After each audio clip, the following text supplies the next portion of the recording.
Hello guys, welcome to Pyar AJ channel. இன்றைக்கி நம்ம சேனலில் என்ன பார்க்க போகிறோம்னா sari pleating and box folding எப்படி பண்ணலாம் சொல்லி பார்க்கலாம். ஃபஸ்ட்டே நான் வந்து பல்லு ஃப்ளேட்ஸ் வந்து எந்த அளவுக்கு வேணும்னு சொல்லிட்டு ப்ராப்பராக எடுத்து பின் பண்ணி வச்சுட்டேன்.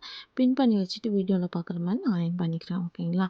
நெக்ஸ்ட்டு வந்து பார்த்துக்கிட்டிங்கன்னா ஜஸ்ட் ப்ளீட் வந்து நான் ப்ராப்பராக அரேஞ்ச் பண்ணி வச்சுக்கிறேன். உங்களுக்கு எந்த அளவுக்கு வேணுமோ அந்த அளவுக்கு பார்த்து நீட்டாக அந்த லைன் மேலே லைன் பார்த்துட்ருக்கீங்க இல்லையா வீடியோவில். ஸோ அந்த மாதிரி ப்ராப்பராக நம்ம வந்து அரேஞ்ச் பண்ணி வச்சுக்கலாம்.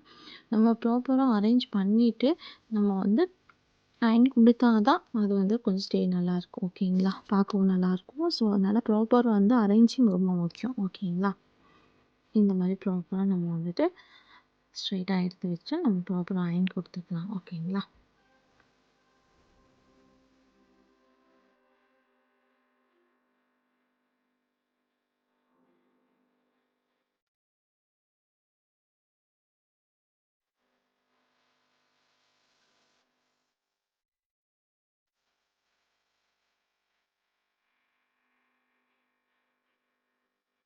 நெக்ஸ்ட் வந்து பார்த்துக்கிட்டிங்கன்னா centre pleats. So centre pleats வந்து நமக்கு எந்த அளவுக்கு வேணுன்றதை நீங்கள் ஃபஸ்ட்டே வந்து ப்ராப்பராக வந்துட்டு இந்த மாதிரி எடுத்துக்கோங்க. எடுத்துகிட்டு அதே மாதிரி தான் ப்ராப்பராக நமக்கு வந்து 1 இன்ச் இல்லை 1/2 இன்ச் கேப் விட்டுட்டு நமக்கு எந்த அளவுக்கு வேணுமோ மேலேயும் சரி கீழேயும் சரி ப்ராப்பராக வந்து ஃபஸ்ட்டு பின் பண்ணிக்கலாம். நீங்கள் ஒரு சைடு வச்சுட்டு பின் பண்ணிவிட்டு ஸ்ட்ரெயிட்டாக நின்று இழுத்தீங்க அப்படின்னாலே உங்கள் ப்ராப்பர் லைன்ஸ் வந்துட்டு க்ரியேட் ஆகிடும். ஓகேங்களா. ஸோ இந்த மாதிரி ப்ராப்பராக வச்சு பின் பண்ணிக்கோங்க. பின் பண்ணிவிட்டு நெக்ஸ்ட்டு வந்து பார்த்திங்கன்னா சென்டர்லேருந்து இல்லை நமக்கு எந்த அளவுக்கு வேணுமோ மேலே பின் பண்ணணும் இல்லை சென்டரில் பின் பண்ணணும், எந்த அளவுக்கு வேணுமோ ப்ராப்பராக நீங்கள் பின் பண்ணி அயர்ன் பண்ணீங்க அப்படின்னா உங்களுக்கு வந்து ப்ளீட்ஸ் வந்து கலையாது, அப்படியே தான் இருக்கும். ஓகேங்களா. வீடியோவில் பார்க்குற மாதிரி இந்த மாதிரி அயர்ன் பண்ணிக்கோங்க.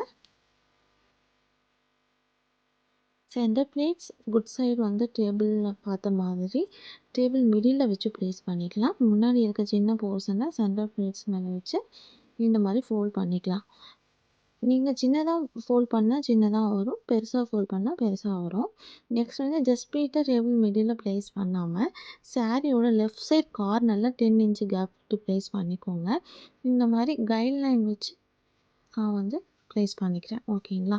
ஸோ வந்துட்டு வீடியோவில் பார்க்குற மாதிரி இந்த மாதிரி ஃபோல்ட் பண்ணிங்க அப்படின்னா பாக்ஸ் ஃபோல்டிங் ரெடி.